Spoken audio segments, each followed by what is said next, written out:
നിനക്ക് കൊണ്ടാക്കറ കേൾക്കണം. നിന്റെ ഒരു പോസ്റ്റ് കണ്ടിട്ടാണ് പോസ്റ്റ് ചെയ്യാൻ ഇട്ടായിരുന്നു. മമ്പത് മമ്പത് എന്ന് പറയുന്നത് പോലില്ല എന്ന് പറയാൻ വേണ്ടി 10-15 ആൾക്കാരെ പിടിച്ച് അവര് പോയത്. എത്ര എണ്ണം ഉണ്ടായിരുന്നത്? കുഞ്ഞിനെ അത് ഒരു മുട്ടിലായിരുന്ന കുഞ്ഞിനെ വന്ന് കാമപ്പതികളൊക്കെ കടിക്കുന്ന ടീമില്ലേ നിന്റെയൊക്കെ? അതൊക്കെ അങ്ങനെ നിന്റെ മനസ്സിലൊക്കെ അങ്ങനെ കാണത്തുള്ള അതൊക്കെ മാത്രമേ ഉണ്ടാവുള്ളൂ. കേട്ടല്ലോ? മേലാല് ഹിന്ദു മതത്തെ അവഹേളിച്ചുകൊണ്ട് വന്നു കഴിഞ്ഞാല് തിരിച്ച് അതല്ല, ഞാനിപ്പോ നിന്റെ പേരിൽ ഇപ്പൊ എന്റെ പേരിൽ ഓൾറെഡി സ്ക്രീൻഷോട്ട് എടുത്ത് വെച്ചിട്ടുണ്ട്. ഞാൻ കേസ് കൊടുക്കാൻ പോകുന്നത്. ഓക്കെ, നീ എന്റെ പേരിൽ കേസ് കൊടുക്കുക എന്താ വേണം ചെയ്തു കേട്ടോ. മേലെ തൊണ്ടയിലത്തിനും പറയാൻ വേണ്ടി പാടില്ല. ഹിന്ദു മതത്തെ നിങ്ങൾ ജീവിക്കുന്ന ഹിന്ദു രാഷ്ട്രത്തിലാണത്. ഹിന്ദു രാഷ്ട്രത്തിലാണത്. അത് ഓർത്ത എന്നാ കൊള്ളാം. ഈ സൗദി അറേബ്യയിൽ ജീവിക്കുന്നത്, ഇന്ത്യയിലാണ് ജീവിക്കുന്നത് കേട്ടോ. മേലാല് ഇതുപോലുള്ള വൃത്തികെട്ട പോസ്റ്റുകൾ ഇട്ട് കഴിഞ്ഞു കഴിഞ്ഞാല് എടാ മോനെ. അപ്പൊ ഇവന്റെ ഐഡിയ ഒന്നും ഞാൻ പരസ്യപ്പെടുത്തുന്നില്ല.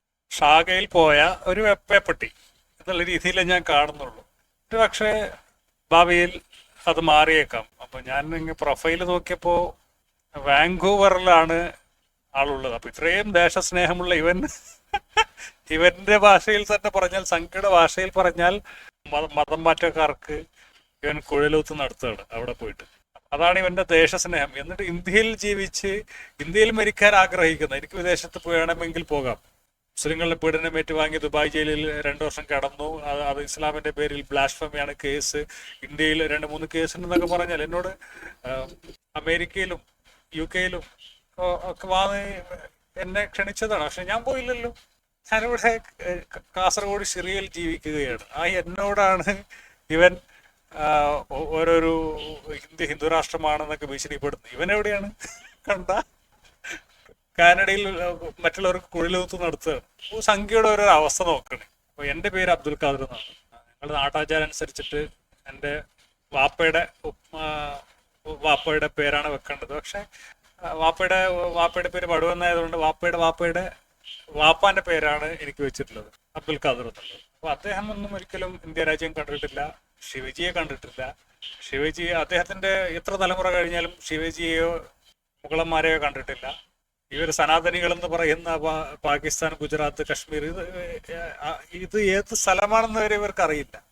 ഇവനാണ് കണ്ട ഗുജറാത്തിയുടെയും നാഗ്പൂരുകാരുടെയും വാക്ക് കേട്ടിട്ട് എന്നോട് അതും ഡേ ലോകത്താണെന്ന് എനിക്കറിയില്ല. എന്തായാലും ഈ മലയാളത്തിൽ സ്വന്തം മുഖത്തിൽ ഇസ്ലാമിനെ അവഹേളിച്ച ആളാണ് ഞാൻ. നീ എനിക്കെതിരെ കേസ് കൊടുക്കുന്നു പറയുന്നു. കേസ് ഹൈന്ദവ ഭീകരവാദികൾ 2 കേസ് എനിക്കെതിരെ കൊടുത്തിട്ടുണ്ട്. 4 ദിവസം ജയിലിൽ ഇട്ടിട്ടുണ്ട്. എൻ്റെ പഴയ ഫേസ്ബുക്ക് ID പൂട്ടിച്ചിട്ടുണ്ട്. പക്ഷെ ഇസ്ലാമിനെ വിമർശിച്ചപ്പോൾ തീർച്ചയായിട്ടും മുസ്ലിങ്ങൾക്ക് ആവതുള്ള സ്ഥലത്ത് അവർ ചെയ്തിട്ടുണ്ട്. ഇന്ത്യയിൽ അവർക്ക് ആവതില്ല. മുസ്ലിം ലീഗിനെ പോലെയുള്ള പേടിത്തൊണ്ടന്മാരാണ്.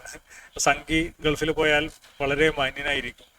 4 മുസ്ലിം ലീഗരെ കണ്ടാൽ പേടിച്ച് മാപ്പ് പറയും, അവിടെ കിടന്നിട്ട് മെഴുകും.